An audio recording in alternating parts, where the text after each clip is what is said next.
আসসালামু আলাইকুম। এই যে দেখতেছেন না কত সুন্দর একটা স্নোম্যান। এবার চলেন দেখাবো এই স্নোম্যানের পিছনের ইতিহাস। এই যে আমরা বাসা থেকে বের হয়ে গেলাম সব কিছু নিয়ে স্নোম্যান বানানোর উদ্দেশ্যে। তো আমরা হচ্ছে যে এখন জায়গা ঠিক করতেছি যে কোথায় আমরা এটা বানাবো, কোন দিকে বানালে এটা অনেক বেশি সুবিধা হবে। তো আমরা খুঁজতে খুঁজতে একদম বাসার মাঝখানে চলে আসলাম। আর আইসে দেখেন আমি স্নো নিয়ে খেলা শুরু করছি। মানে অনেক বেশি মজা লাগতেছিল। তো আমি আমরেনকে নিয়ে দুষ্টামি করতেছিলাম। এদিকে এসে দেখি আরিনা স্নোম্যান বানানো শুরু করে দিছে। তো আমি তাকে ডিস্টার্ব করার জন্য স্নো ছুটে মারলাম।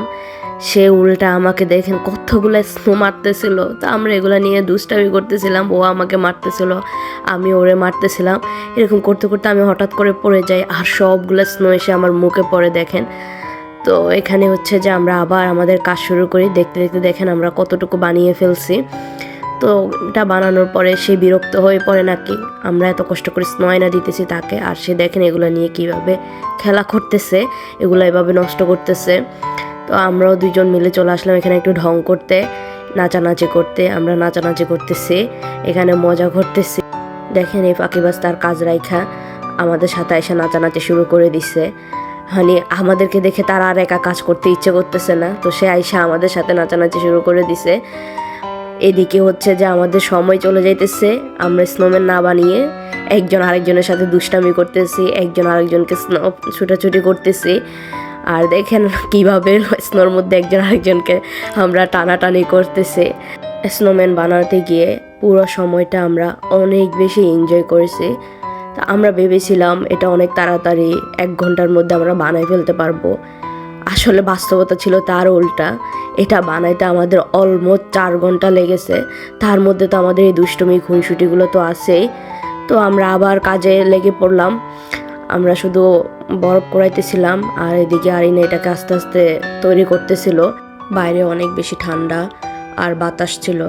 তো আমিও কাজে লেগে পড়লাম, আরিনাকে হেল্প করতেছি যাতে তাড়াতাড়ি হয়ে যায়। তো এখানে অনেক মানুষ হয়তো বলবে যে এত ব্যস্ততার মধ্যে আমরা এই সময়গুলা কই পাই নষ্ট করার জন্য। এটা সত্যি কথা যে আমরা এখানে সবাই অনেক বেশি বিজি থাকি, কিন্তু আমরা চাইলে সপ্তাহে একটা দিন বা মাসে একটা দিন এরকম একটা সময় বের করতে পারি, যে সময়টা ফ্রেন্ডদের সাথে ঘোরাঘুরি করব, আনন্দ করব।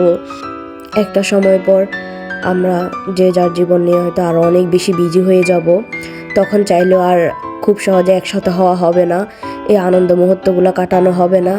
তাই আমি মনে করি সময় থাকতে বন্ধুদের সাথে এই সময়গুলা উপভোগ করা দরকার।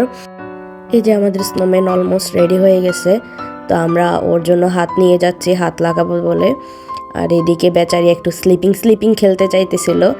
দেখেন সে স্লিপিং খেলতে গিয়ে সিরিয়াসলি পড়ে গিয়েছে, আর বেচারি অনেক বেশি ব্যথা পাইছে মজা করতে গিয়ে। তো সে দুষ্টামি করতে গিয়ে উঠতেই পারতেছিল না, অবশেষে উঠলো। তো এইদিকে নাক লাগানোর প্রস্তুতি চলতেছে, এটাকে নাক লাগানো হচ্ছে, আর গলায় ওর টাই লাগানো হচ্ছে অনেক সুন্দর করে। দেখেন কত সুন্দর একটা টাই। ওরা দুজন মিলে ওরা সুন্দর করে টাইটা লাগিয়ে দিল। এদিকে হচ্ছে যে হাত লাগানোর প্রস্তুতি চলতেছে, তাকে দুই পাশে দুইটা সুন্দর করে হাত লাগিয়ে দেওয়া হলো। আর এদিকে হচ্ছে যে আরিনা তার চোখ লাগাচ্ছে। চোখ কিভাবে দিব এটা নিয়ে আমরা অনেক কনফিউজ ছিলাম। তো অবশেষে আমরা তার জন্য চোখ খুঁজে বাইর করলাম। ফাইনালি দেখেন আমাদের স্নোম্যান রেডি। আর আমি গিয়ে একটু ঢং করতেছিলাম ওইটার সাথে। পরে 3 জন মিলে চলে গেলাম, আমরা ওইটার সাথে সবাই মিলে একটু ঢং করতেছি আর একটার পর একটা পোস্ট দিতেছিলাম।